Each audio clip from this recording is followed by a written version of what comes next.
सोचिए, अगर असली दवाइयां भी क्वालिटी टेस्ट में फेल होने लगें तो इस देश के करोड़ों लोगों के भरोसे का क्या होगा। और अगर भारत सरकार की अपनी बनाई गई दवाइयां भी खराब निकल रही हैं तो ये बहुत ही गंभीर बात है।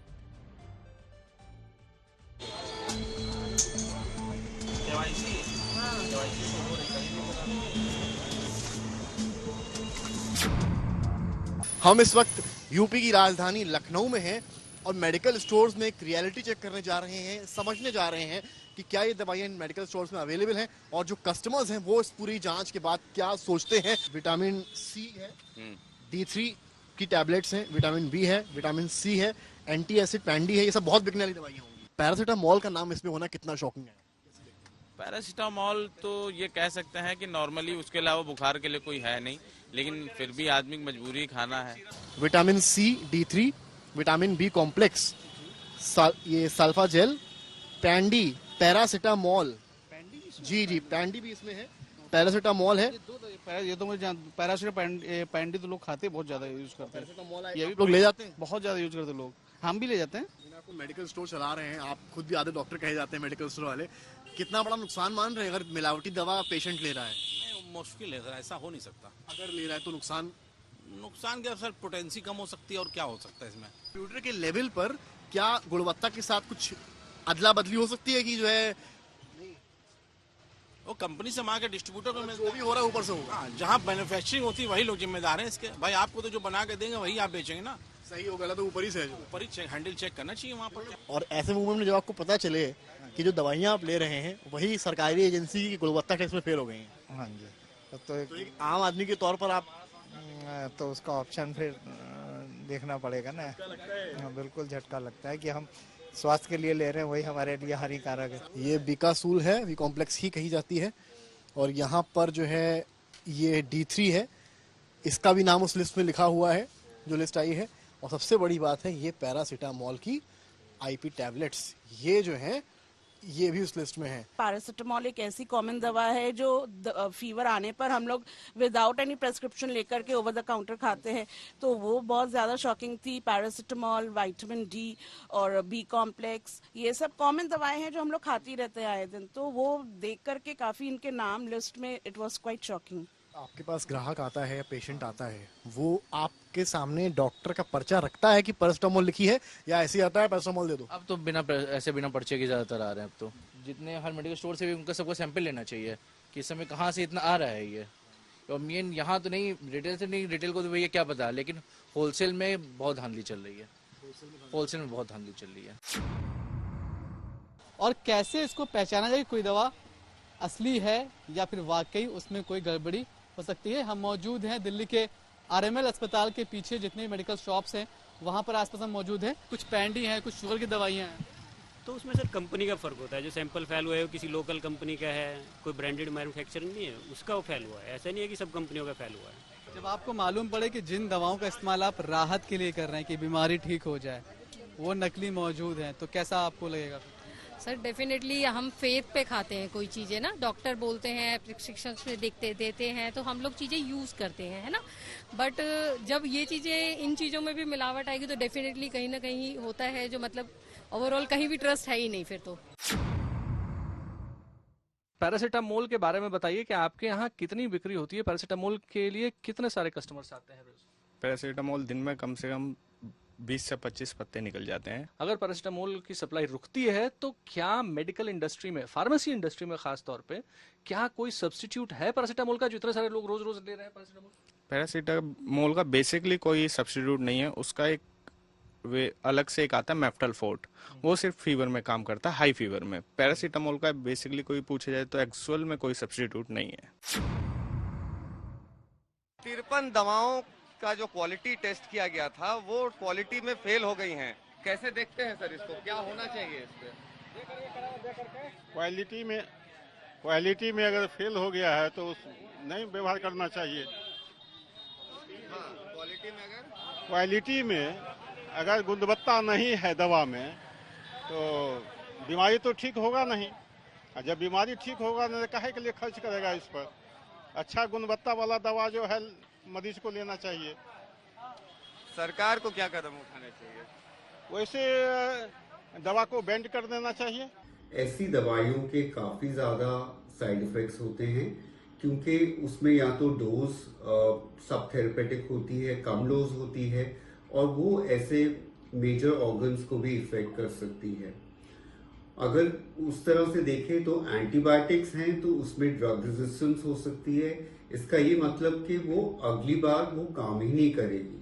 तो कहीं ना कहीं ये चिंता का विषय है और डेफिनेटली सरकार को मुझे लगता है क्वालिटी चेक पे और ज्यादा फोकस करना चाहिए कि जब दवाई डिस्पर्स हो रही हो बैच नंबर के साथ बाहर निकल रही हो कंपनी से या फैक्ट्री से, उसी समय उसका स्ट्रिक्ट बहुत स्ट्रिंजेंट क्वालिटी चेक होना चाहिए। बिकॉज कहीं ना कहीं ये दवाइयाँ हमारे सबके स्वास्थ्य के लिए बहुत ही इंपॉर्टेंट दवाइयाँ होती हैं, हमारी बीमारी को कंट्रोल करने के लिए चाहे या उनको हमें क्योर करने के लिए। अगर इनकी क्वालिटी अच्छी नहीं है तो ये एक अच्छा मैसेज नहीं जाता है। तो आप देख लीजिए कि मिलावट हमारे देश में कितनी बड़ी राष्ट्रीय समस्या है।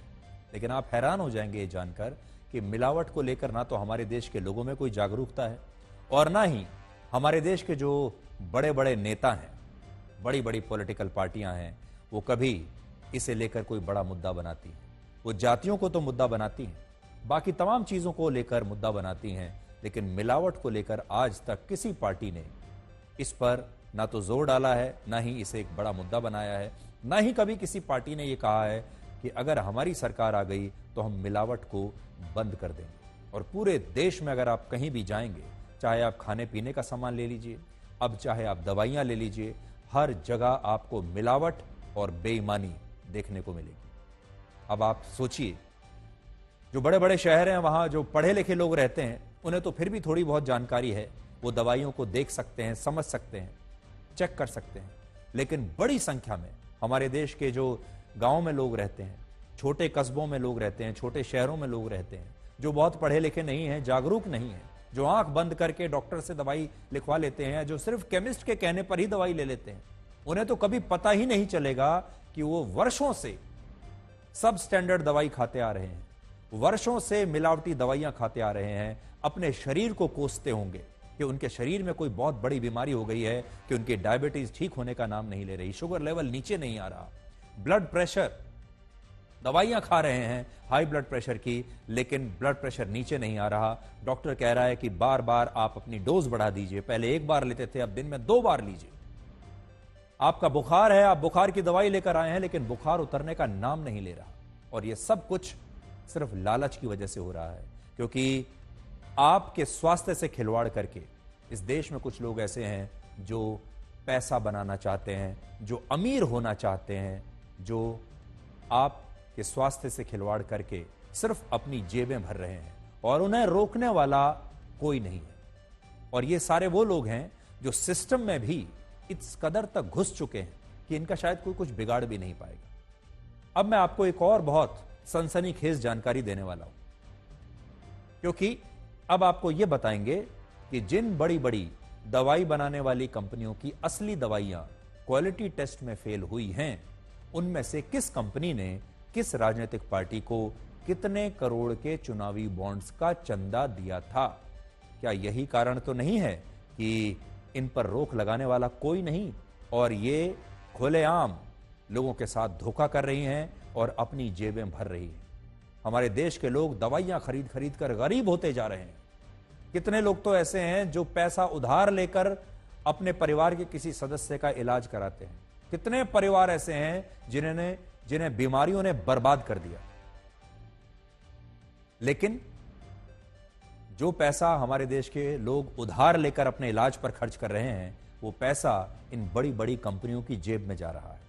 इनमें सबसे बड़ी फार्मा कंपनी का नाम है टोरेंट फार्मास्यूटिकल्स। ये बहुत बड़ी कंपनी है, टोरेंट आपने नाम सुना होगा, जिसकी 2 असली दवाइयां इस क्वालिटी टेस्ट में खराब निकली हैं, जिनमें पहली दवाई का नाम है शेलकेल और दूसरी दवाई का नाम है मॉन्टेर एलसी। मैं खुद इन दोनों दवाइयों को कभी ना कभी इस्तेमाल कर चुका हूं, इसलिए आज मैं खुद हैरान हूं और आप में से बहुत सारे लोगों ने भी इन दवाइयों का प्रयोग किया होगा और आप भी आज सोचते होंगे कि जब आपने ये दवाइयां खाई, कहीं आपने भी वही सब स्टैंडर्ड दवाइयां तो नहीं खाई। इस फार्मा कंपनी ने 77 करोड़ 50 लाख रुपए के चुनावी बॉन्ड्स खरीदे हैं। ध्यान से सुन लीजिएगा, 77 करोड़ 50 लाख रुपए का चंदा चुनावी बॉन्ड्स के जरिए इस कंपनी ने दिया है, जिनमें से 61 करोड़ रुपए के चुनावी बॉन्ड्स इस कंपनी ने बीजेपी को दिए, 5 करोड़ के चुनावी बॉन्ड्स कांग्रेस पार्टी को दिए और 3 करोड़ रुपए के चुनावी बॉन्ड्स समाजवादी पार्टी को दिए और 1 करोड़ रुपए के चुनावी बॉन्ड्स इस फार्मा कंपनी ने आम आदमी पार्टी को दिए हैं। यानी सरकार किसी की भी बनेगी, विपक्ष की बने या बीजेपी की बने, इन्होंने अपने आप को पूरी तरीके से सुरक्षित कर लिया है। सब पार्टियों को पैसा दे रहे हैं, सब पार्टियों को चुनावी चंदा दे रहे हैं। किसी की भी सरकार आएगी वो इनका ध्यान रखेगी। दूसरी फार्मा कंपनी का नाम है एल्केम हेल्थ साइंस और यह कंपनी पेन डी दवाई बनाती है और इसने भी बीजेपी को 15 करोड़ रुपए के चुनावी बॉन्ड्स दिए हैं। जिस तीसरी फार्मा कंपनी की दवाई में मिलावट मिली उसका नाम है हेट्रो लैब्स लिमिटेड और इसने 25 करोड़ रुपए के चुनावी बॉन्ड्स खरीदे। 25 करोड़ में से 20 करोड़ रुपए के चुनावी बॉन्ड तेलंगाना में के चंद्रशेखर राव की पार्टी को दिए और 5 करोड़ रुपए के चुनावी बॉन्ड्स इसने बीजेपी को दिए। चौथी दवाइयों की कंपनी का नाम है सन फार्मा, बहुत बड़ी कंपनी है जिसका नाम है सन फार्मा और इस कंपनी ने बीजेपी को 31.5 करोड़ रुपए के चुनावी बॉन्ड्स खरीदकर चंदा दिया था। इससे आप समझ सकते हैं कि आज जिन फार्मा कंपनियों की दवाइयों में मिलावट मिली है उन कंपनियों ने चुनावों से बड़ी बड़ी पार्टियों को चुनावी बॉन्ड्स खरीदकर चुनावों में चंदा दिया है।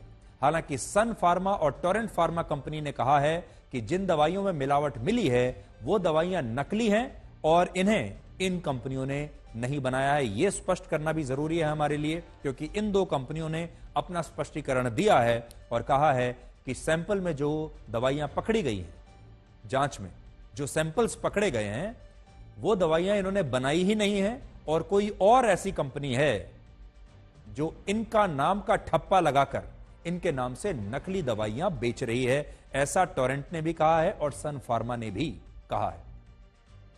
लेकिन आज एक बात समझ में नहीं आती, दवाइयां बनाने वाली इतनी बड़ी बड़ी कंपनियों को आखिर राजनीतिक पार्टियों को चंदा देने की क्या आवश्यकता है? ये जो दवाई बनाने वाली कंपनियां हैं ये हमारे देश के इस लोकतांत्रिक प्रक्रिया में यानी चुनावों में हिस्सेदार क्यों बनना चाहती हैं? आखिर क्या वजह है? क्या ये हमारे देश के लोकतंत्र में बहुत भरोसा करती हैं? क्या ये समाज सेवा कर रही हैं? इनकी मंशा क्या हो सकती है? दवाई बनाने वाली कंपनी बड़ी बड़ी पार्टियों को चंदा देती है, चुनावी चंदा दे इलेक्शन बॉन्ड्स के जरिए, इसके पीछे क्या मंशा हो सकती है? क्यों करना चाहेगा कोई ऐसा? यह एक बड़ा सवाल है जिसका जवाब आज हमारे पास भी नहीं। तो आज हम आप सबको बस ये सावधान करना चाहते हैं कि मिलावट एक राष्ट्रीय समस्या है और यह समस्या धीरे धीरे आपके परिवार को खाती जा रही है, क्योंकि आप जैसे ही घर से बाहर निकलेंगे आप जो पानी पी रहे हैं वो भी साफ नहीं है, जिस हवा में सांस ले रहे हैं वो भी साफ नहीं है, जो खाना खा रहे हैं उसमें मिलावट है, जो फल खा रहे हैं, सब्जियां खा रहे हैं, दूध पी रहे हैं, घी खा रहे हैं, जो मिठाइयां खा रहे हैं, सब में मिलावट है। और अब तो आप बीमार भी नहीं हो सकते, क्योंकि बीमार होने के बाद जो दवाइयां खा रहे हैं उनमें भी मिलावट पाई गई है। तो कहां जाइएगा, जहां जाइएगा हमें पाइएगा, यानी जहां जाइएगा मिलावट पाइएगा।